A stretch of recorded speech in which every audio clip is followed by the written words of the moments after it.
So I'm concerned for my Jewish brothers and sisters and friends and family, and I wanted to make sure that everyone keeps a bit of perspective. As we are all fighting G-side in Palestine, it may seem to some that we are overwhelmingly forgetting our Jewish brothers and sisters, and that's not it.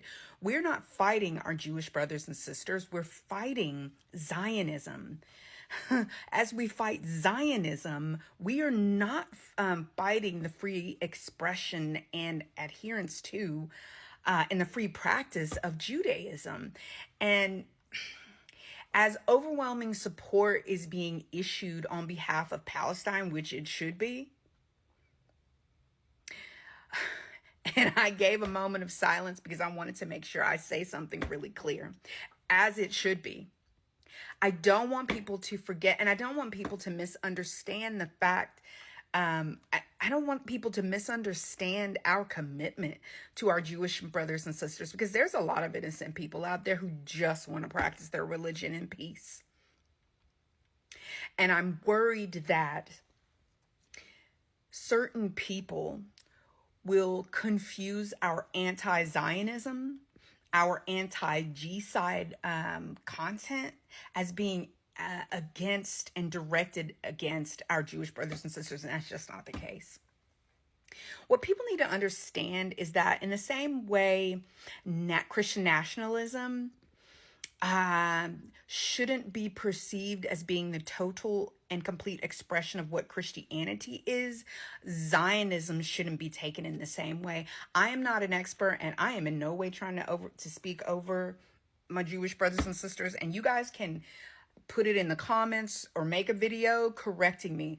I'm absolutely okay with that. All right. But I wanted to make sure that it is clear that when someone is watching my content, and it's watching all of our content that is pro-free Palestine and is anti-genocide, that you all don't confuse that with us being anti-Semitic, because it's just not true. I think what people need to understand is that what I had to learn when I was a teenager, which is, I'm so old, is a very long time ago. I had to figure out why people were willing to walk into Israeli neighborhoods amongst innocent people and unalive them. And so that process took me through books and websites and etc. Because back when I was trying to sort this mess out, I didn't have TikTok. There was no YouTube. Okay, I'm that old. And so it took a lot for me to understand that there was a difference between Zionism and their beliefs and ideas. Well, I'll say the extreme versions of Zionism, because there are some people who feel that Zionism means one thing, and there are other people who feel that Zionism means the extremist versions that we're seeing all over the internet right now. So I'm just gonna talk about the extremism, because that's what I'm referring to. It took me a bit to understand that the extremism wasn't intimately connected with Judaism and people's free practice of their religion and their efforts to live and be in peace without harming other people. It took a bit of unwinding, and it caused me to deconstruct my own Zionism, my own extremism, because I was raised very much so evangelical Christian nationalist, white Christian nationalist. Yeah, go figure, a black person doing that.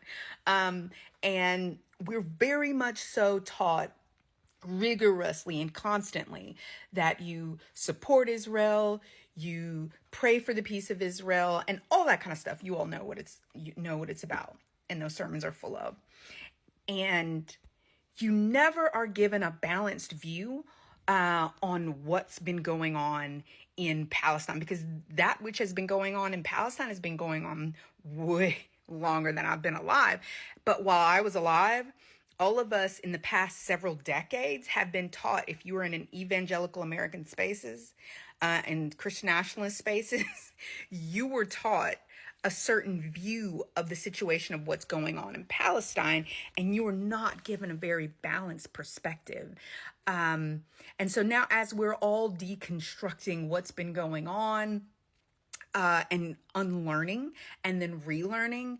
I want everyone to keep a balanced perspective here, is that you don't go all the way left on our Jewish brothers and sisters, and that our Jewish brothers and sisters don't go all the way left on those of us who have been deconstructing, learning and unlearning. And I want us all to remember that we need to begin to protect each other, and we need to pray for the peace that we all need.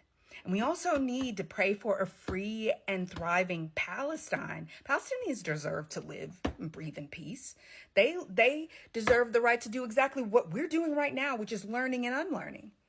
Okay, because people all over the internet have had to start unlearning and deconstructing their supremacy and the toxicity that they were raised with. Palestinians deserve the right to. But if they are not alive, they can't. But if they're not alive, they can't do that. And that's why we're all fighting so hard, is just to give each and every person another day. Go back and watch my content. Many of you who get it are already of a certain persuasion, but for my evangelical friends and family who are unclear of which side they should be on, you should be pro-life. And since many of you in the evangelical spaces are completely pro-life, unquestionably, you should unquestionably be pro-Palestine. Being pro-Palestine is not the same as being pro-terrorism or being pro-Hamas. So it's very, very simple situation. You're pro-life, you are pro-Palestine. You're not pro-genocide, you're not pro bombing of residential neighborhoods and hospitals and all that other stuff.